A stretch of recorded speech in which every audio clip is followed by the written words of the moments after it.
Prayer in the Night, Part 2, The Way of the Vulnerable. Deep into that darkness peering, long I stood there wondering, fearing, doubting. Edgar Allan Poe. And since we live in present tense, the only hope of making sense all depends on the source of light. Fugazi, closed captioned. Chapter 3, Those Who Weep. Lament. Sleeping, eating, dancing, having sex, watching TV, going to a bar, taking the subway, fretting, tweeting, bathing, reading. Any of these may fill our nights. Why then does this prayer ask that God keep watch with those who work, or watch, or weep specifically? I really don't know. It's obviously not meant to sum up the whole scope of nighttime activities, but these three words have shaped me in all their alliterative glory.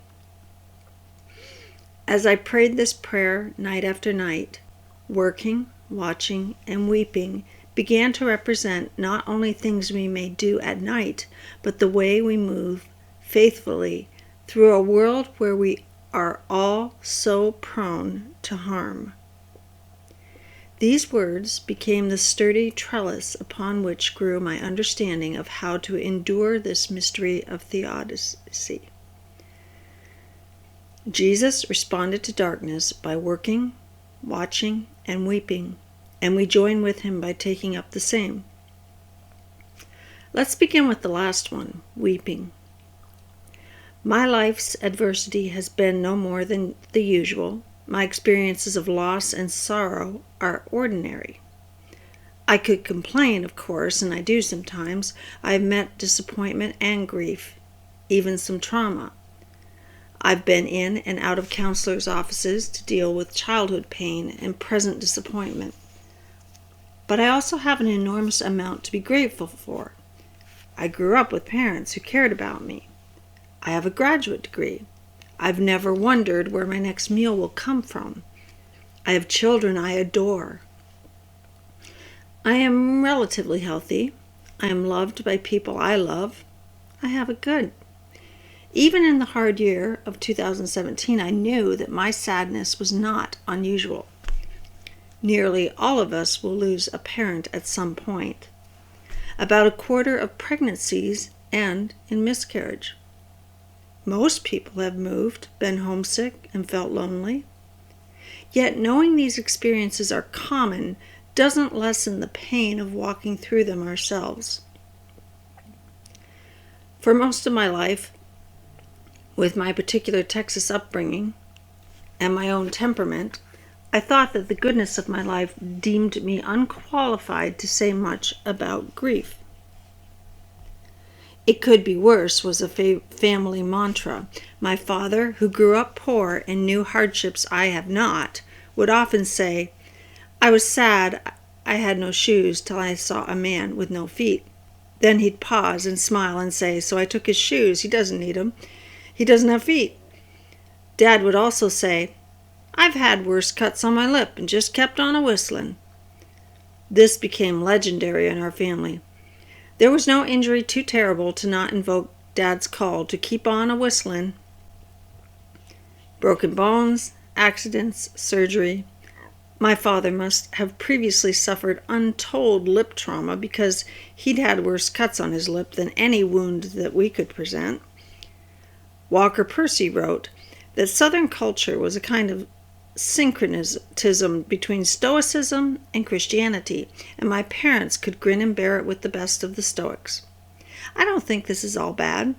In a culture that's increasingly committed to nursing every grievance, there's deep wisdom in being able to name what is right and whole about life, to keep moving forward despite obstacles, to have a wider perspective, to look hardship in the eye and laugh.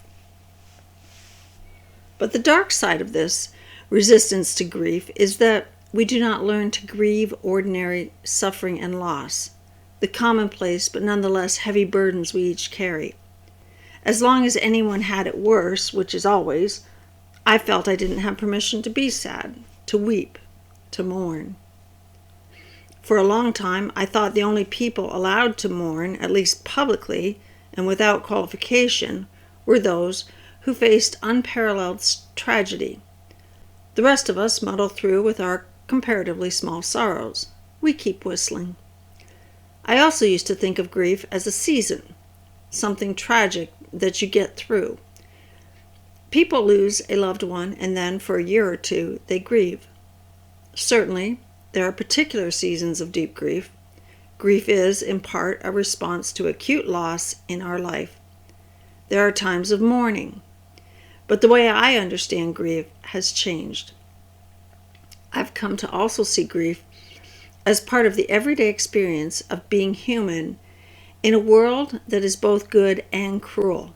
In this sense, grief is a constant for us. It is a real and right response to our vulnerability. It is a real and right response to our vulnerability. I no longer define grief simply as a response to tragedy. Grief is commonplace. All of us walk in grief every day in one way or another. We bear pain and loss, small disappointments and agonizing memories. I taste pangs of sorrow even when things are most happy. When my children chirpily crawl into my bed early in the morning and wrap their arms around me, I'm in brief bliss. But even then, there's some part of my brain that glimpses the shadow side. Hold on, it says. This will only last a short season. The flowers fade. The grass withers. Everything you love is fleeting. I still find deep joy in these moments. Vulnerability and loss don't extinguish that. I don't exactly feel that I'm grieving at all. And most often I go on with my mundane day, barely registering sadness. I have to get up and help the kids get ready for school. And yet, grief is always there, lying silently in the corner of every room like some decrepit family pet. Our bright and shining lives, our explosions of joy, good work, and love, are always silhouetted by the shadow of death. There are times when sorrow quickens and sharpens, towering and unavoidable, and times it recedes. But it remains the white noise of all of human experience. As a priest, I see this every week. The amount of pain shouldered by even the seemingly happiest among us is enough to leave me reeling. I stand before the people in my church and I know their stories. Here is a gorgeous woman who seems to have it all together. Her beloved son is an addict. And she lives with the knowledge that her love is not enough to rescue him. Here is a man whose family seems perfect. He still reels from the pain of a father he could never please. Here is a woman with an enviable career. She longs to have a child and has stopped counting how many miscarriages she's had. My congregation is beautiful and ordinary, but in that one room each Sunday there's enough sadness to make the heavens silent. I know a spiritual director who begins each of her sessions with 5 to 10 minutes of silence. Sitting in silence is a new experience for many, and she told me that during these few minutes, nearly everyone with whom she meets begins to cry. Most often they don't have words to explain why, but in that empty stillness, the muted sorrow that we each bear spills from their eyes. Of course, the ever-present reality of grief does not mean that we feel sad all the time. Grief is as much a part of us as our circulatory system or our middle name. But we are complex people, and we can and do hold both joy and grief together because they both witness to things that are true. Thankfully, even in a wounded world, we still taste glory, adventure, exuberance, even euphoria. So what must we do? For one, we must learn to weep.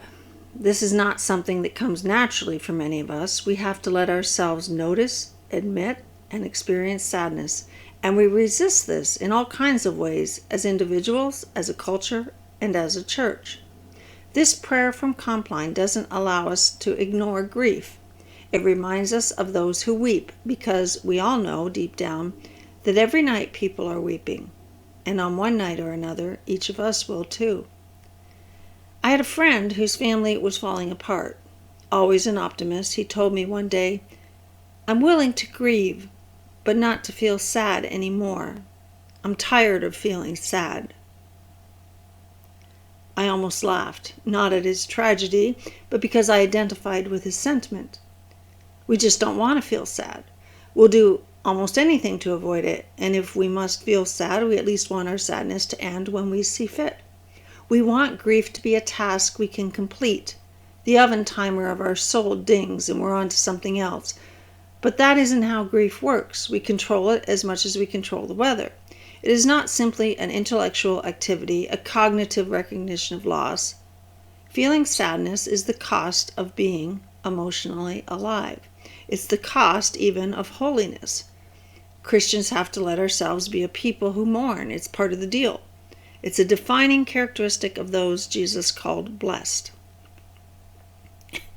Mary Allerton, a poet and a Puritan who sailed to America on the Mayflower, wrote a poem after she birthed a stillborn child. It begins, "There is no time to grieve now, there is no time. There is only time for labor in the cold." Nearly 400 years after Allerton wrote those words, I sat in my church office as a woman spoke to me about her own sorrow. "I am grieving, but I don't have time for grief," she said. "There's so much work to do. I have to keep going." The similarity struck me. Here were two women in completely different circumstances, 4 centuries apart, and without knowing it, they said nearly the exact same words. They shared the same ache. Most Americans have an inherited tendency to resist grief. It's in our national DNA. It's the water we swim in. The United States tends toward optimism and forward progress, busyness, and productivity, getting on with it. We're taught in subtle ways that there is no time for grief. Henri Nouwen begins his book, A Letter of Consolation, with a story of the months after his mother's death when he realized that he had filled his life with work and activity. He writes, "The busy life certainly did not encourage me to listen to my own inner cries, but one day, when I paused for a while in my office between appointments, I suddenly realized that I had not shed a single tear before or after Mother's death. At that moment, I saw that the world had such a grasp on me that it did not allow me to fully experience even the most personal, the most intimate, and the most mysterious event of my life. It seemed as if the voices around me were saying, 'You have to keep going. Life goes on. People die, but you must continue to live, to work, to struggle. The past cannot be recreated. Look at what is ahead.' I was obedient to these voices, but I knew then that this would not last if I really took my mother and myself seriously." Nouwen went to a monastery for 6 months, and in that season of stillness, he would catch himself quietly weeping even when he wasn't consciously thinking about his mother or any other loss. In prayer and slowness, something shook free in him. Although I don't know how many people can take 6 months to go to a monastery, or even should. After my dad died, I took 1 week off to travel back to Texas, 7 days packed with gatherings and funeral preparation. Then I got right back to work, taking on extra speaking events and writing projects, throwing myself into our new parish ministry. In the slower nighttime hours, buried grief would demand a hearing, but I usually refused to listen. All this work and activity were respectable addictions that allowed me to avoid, like Nouwen, my own inner cries. But unless we make some space for grief, we cannot know the depths of the love of God. The healing God wrings from pain. The way grieving yields wisdom, comfort, even joy. If we do not make time for grief, it will not simply disappear. Grief is stubborn. It will make itself heard, or we will die trying to silence it. If we don't face it directly, it comes out sideways, in ways that aren't always recognizable as grief. Explosive anger, uncontrollable anxiety, compulsive shallowness, brooding bitterness, unchecked addiction. Grief is a ghost that can't be put to rest until its purpose has been fulfilled. For years, Jonathan lived with an almost constant low-grade current of anger. It had shaped him and our life together, the charged third rail of our home. When he began seeing our therapist, Ginger, his anger began to slowly slacken. All of us who are close to him saw he was clearly growing in depth. He's still a passionate guy, and he'd admit that even now he's not the paragon of serenity, but he is learning to be slow to anger. Curiously, as his anger receded, he cried. At first, almost all the time. It happened often enough and publicly enough that a kind woman in our church showed up on a Sunday with a gift of handkerchiefs. This was a sign of healing. Ginger told us that underneath anger is always fear or sadness or both. Underneath anger is always fear or sadness or both. A backlog of grief that had been long ignored was now demanding a hearing. Jonathan was grieving buried losses, even wordless and unknown pain. Anger had hardened over old wounds, infected and scab-like, and he couldn't heal until he bled a little, so tears ran like blood. Now, though he cries less frequently, he cries more willingly. His tears are closer to the surface. He has his gift of handkerchiefs, after all. There has been much discussion in the past few years about our outrage culture and how it stifles dissent and leads to a less gentle, more polarized society. The Christian response to a culture of outrage must not be to mimic or perpetuate it, but we also cannot simply condemn outrage in favor of some pure form of enlightened logic that denies emotion altogether. There is, truly, plenty to be upset about, plenty of loss to mourn, plenty to lament. The church's prophetic witness to an outrage culture is to be a people who know how to weep together at the pain and injustice in the world, both past and present, and at the reality of our own sin and brokenness. We must learn to listen to the fear and sadness underneath the anger that people spew through political vitriol and digital venom. After the publication of my first book, which was about daily life, I led workshops with people from around the country exploring the ways we spend our days, our time, work, habits, and practices. I would also ask people what they habitually go to when they feel anxious, lonely, or sad. Again and again, I saw how we habituate ourselves to lap up numbing distractions when we feel pain. Instead of sitting in the discomfort of vulnerability, we run to alcohol, work, social media, movies, entertainment, even political debate. None of these are bad things in themselves. These people I talk to aren't shooting heroin each time they've had a bad day, but nevertheless, they were saying to me in 100 different ways that there is no time for grief. If we don't want a culture of outrage, we can't only be a reasoned culture or a distracted culture or a numbed or busy culture. We must learn to be a lamenting culture. As a church, we must learn to slow down and let emptiness remain unfilled. We must make time for grief. One of my favorite pictures of the people of God is found in a little noticed passage from the book of Ezra. At the end of the exile, the foundation of the temple was finally laid. There was a big celebration as the people of Israel gathered to worship and to mark God's restoration.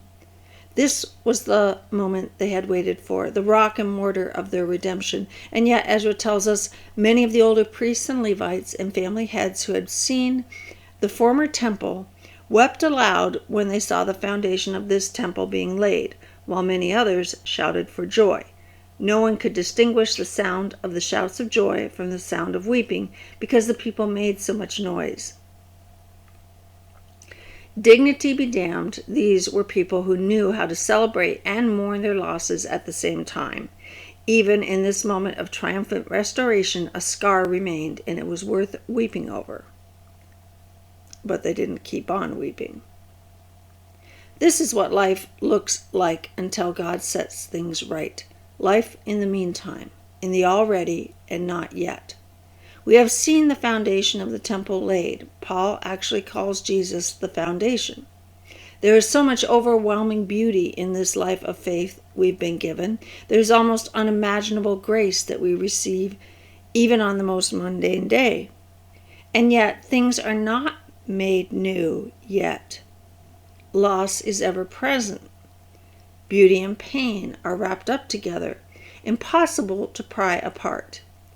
In Ezra, the response of the people of God was to admit all of it, to deny or denigrate none of it, to proclaim hope and loss both thoroughly true, so much so that no one could distinguish the shouts of joy from the wails of sorrow. We cannot learn to do this on our own. We need communal Christian practices to teach us how to voice both the fullness of pain and the fullness of joy without diminishing either one a hair's breadth. In her book, Mudhouse Sabbath, Lauren Winner notes how Christians are often quick to proclaim resurrection and hope, which she applauds, but, she says, what we churches do less well is grieve. We lack a ritual for the long and tiring process that is sorrow and loss. But to walk faithfully through this dark world, we need to grieve our losses, however tragic, however common. We need to weep with those who weep. Our task is to take up practices where we name, with utter honesty, the brokenness of the world and the promise of what's to come. The Psalms were the church's first prayer book. For the earliest Christian fathers and mothers, prayer was the recitation of the Psalms, in the same way that today's evangelical might assume that prayer is talking to God in our own words. In Robert Wilkins' discussion of early church fathers, he said prayer comes first because without regular and disciplined prayer, there is no genuine spiritual life. And prayer, for the monk, means something very specific, reciting the strophes of the Psalms. Left to our own thoughts and words, prayer moves on the surface. The Psalms loosened their tongues and gave them a language to read the book of the heart and enter more deeply into conversation with God.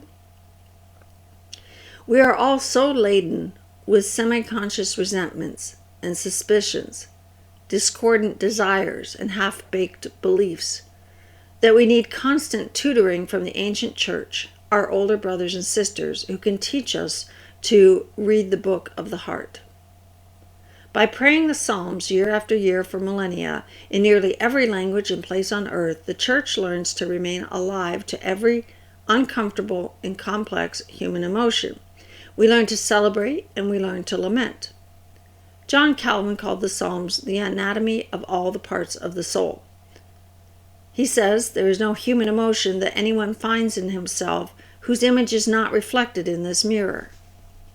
All the griefs, sorrows, fears, misgivings, hopes, cares, anxieties, in short, all the disquieting emotions with which the minds of men are wont to be agitated, the Holy Spirit hath here pictured exactly. The Psalms are dramatic, and life, even ordinary life, is dramatic, drenched in meaning, full of glorious beauty and deep pain. Philosopher D.C. Schindler called contemporary life a flight from reality, the attempt to buffer the self through technology, ease, and distraction from the sorrows and dilemmas of our lives. We are tempted by nearly every current of culture to form our lives so that there is no time for grief, but only the dim hum of consumption, dulling our agony, but with it our joy, wonder, and longing. The Psalms call us back into the dramatic depths of reality. Over time, the practice of praying the Psalms teaches us both to weep and to laugh, and it teaches us what to weep and laugh about. Theologian J. Todd Billings writes that Augustine saw the Psalms as God's way of reshaping our desires and perceptions so that we learn to lament in the right things and take joy in the right things. Our emotions are good. They are gifts from God that point us to truth.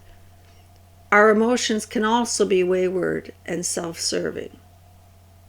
Our emotions can also be wayward and self-serving.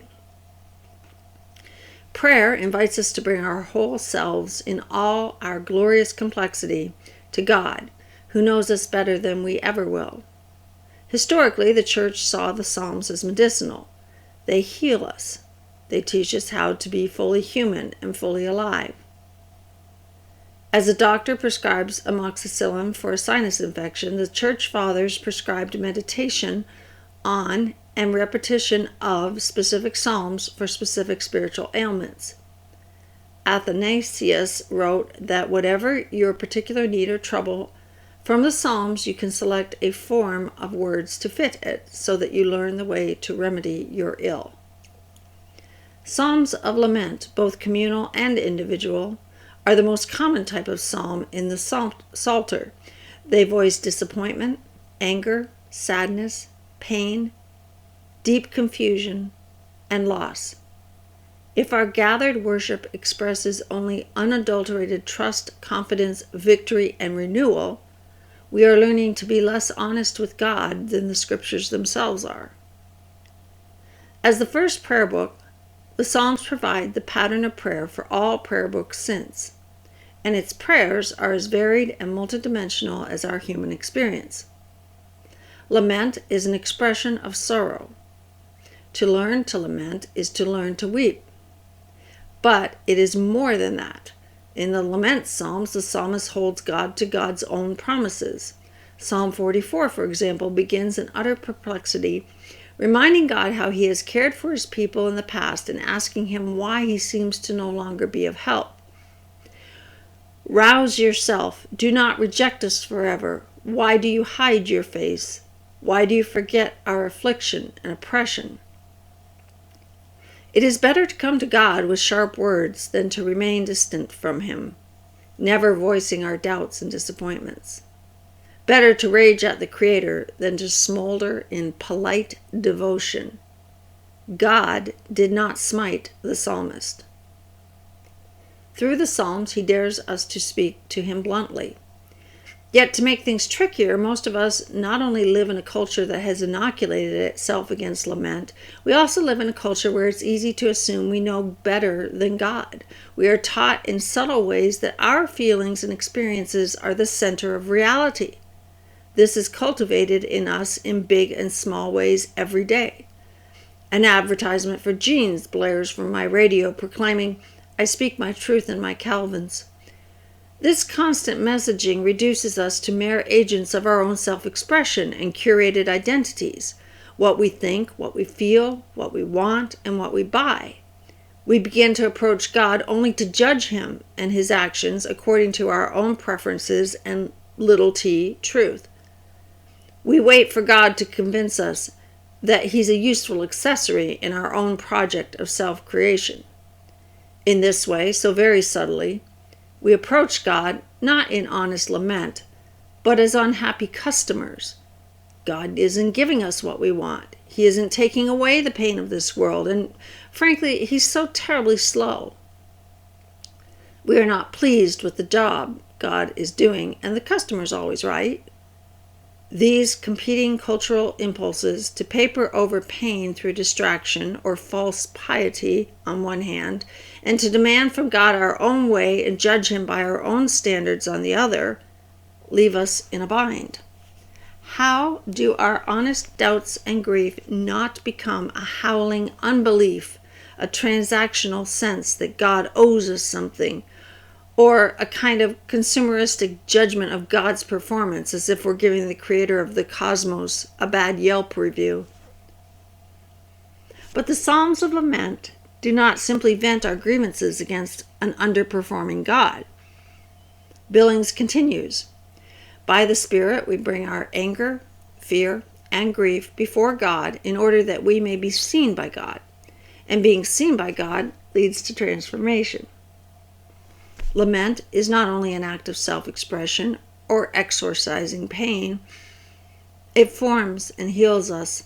The Psalms express every human emotion, but, taken up again and again, they never simply leave us as we are. They are strong medicine. They change us. The transformation they effect isn't to turn our sadness into happiness. They don't take grieving people and make them annoyingly peppy and optimistic. They never say, "Chin up," or "It's not so bad." Nor do they tell us why we suffer. Instead, they fix our vision on God's love for us and teach us to locate our own pain and longing in God's eternal drama. They form us into a people who can hold the depths of our sorrow with utter honesty, even as we hold to the promises of God. The early church understood praying the Psalms as praying along with Christ himself. This was in part because Jesus prayed the Psalms a lot. He repeated them more than any other part of the Hebrew Scriptures. And as he was dying, the words of Psalm 22 were ready on his lips. These words of darkest pain were his own. When we look to the life of Jesus, we see a man fully alive to both weeping and laughter, to pain and to joy. He drank both to the dregs, straight, no chaser. Jesus wept as one with hope, but his hope did not diminish his weeping. When his friend Lazarus died, Jesus knew that he was about to raise him to life again, but he still made time for grief. He wept. Jesus also takes evil seriously. At his friend's tomb, he was not only mourning that Lazarus ceased breathing, he was peering into the deep darkness of what theologian Thomas Long has called, capital D, death. In that moment, Jesus saw not only the physical end of a friend's life, but the entire reality of human suffering, the long night that all of us must endure in this lost and broken world. And he hated it. He hated death, the power of sin and darkness in the world, the power of every big and little betrayal, the power of abuse, apathy, hatred, violence, genocide, and injustice. Though Jesus raised his friend from the dead, it was not enough to quell the power of capital D, death. Lazarus would still die. Lazarus would still live in an unkind world of grief, vulnerability, and disappointment. Jesus looked into that great darkness and he raged. He looked death in the face and deeply moved, he wept from the depths of his being. The scriptures use a strange Greek phrase here that evokes the very undignified and gritty image of a horse snorting. Jesus' grief overflowed, something powerful and raw, almost animalistic. He was weeping for death and the unkind world of grief, vulnerability, and disappointment. He was not weeping for himself. Jesus wept again as he sat gazing over the city of Jerusalem. Through tears he said, "How often would I have gathered your children together as a hen gathers her brood under her wings, and you were not willing." Here he weeps not in rage at death, but in the sorrow of unrequited love. It's a deeply maternal image. Jesus longs to gather up children, wrap them up in the safety and intimacy of his embrace, but they refuse. Busy and distracted, the bustling city turns away. Any mother who has had to sit and watch her child destroy himself, watch her beloved walk into destruction, abuse, or addiction, watch as the one she sang over disappears into someone she cannot recognize, knows something about how Jesus wept over Jerusalem. God himself took time to grieve. He is no stranger to the weight of heartbreak and horror, to the ache of swollen eyes that have cried so long they've run out of tears. He did not numb himself or downplay the losses. He never gave a pat answer. God was and remains shockingly emotionally alive. The end of the Bible turns to the end of time, and John describes a breathtaking moment when God will wipe every tear from his people's eyes. When we finally see God face to face, we will be made whole, and there will be no more death or crying or pain. All things will be set right. But wait, not until we have one last long cry. Redemption itself does not skip over the darkness, but demands that every last tear run. Christians believe that a place of eternal joy not only exists, but is more real than the diminished place of sorrow and pain we now know. The image of God wiping away our tears could of course be a metaphor, a statement that all things will at last be well, but what if it's not strictly poetic language? What if in the face of our Maker We get one last chance to honor all the losses this life has brought.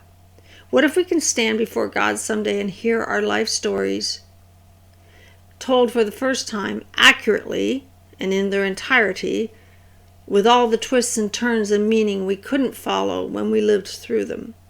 What if the story includes all the darkness of suffering, all the wounds we've received and given to others, all the horror of capital D death, and we get to weep one last time with God Himself?